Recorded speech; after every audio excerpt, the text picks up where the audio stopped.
Parco del Basso Isonzo, un'oasi verde nel cuore di Padova. Qui alla sua azienda Michele Milanetto, architetto di formazione, apicoltore da 5 anni. 45 alveari a Padova, una trentina a Chiampo nella pedemontana vicentina, dove se possibile la situazione è addirittura peggiore. Indossate le protezioni, Michele Milanetto ci fa vedere cosa accade. Questo è il melario del miele mille fiori. Qualcosa c'è, ma è la famiglia migliore, confessa l'apicoltore. Sotto abbiamo quello della caccia.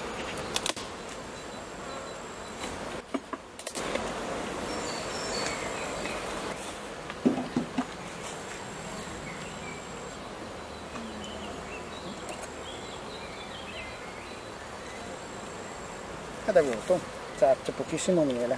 Ha zerato quasi la produzione di miele da caccia in pianura in 5 anni, situazioni mai viste prima. Ho sentito altri colleghi che praticano l'apicoltura anche da 50 anni e non ricordano un'annata come questa. Qui in pianura c'è un tipo di situazione dove le api riescono anche a far fronte a questo problema, mentre nelle zone pedemontane e dei iberici la situazione è abbastanza più grave in quanto proprio le casse sono senza scorte, non hanno una goccia di miele e hanno anche difficoltà a reperire il polline. E questo è l'altro gravissimo problema.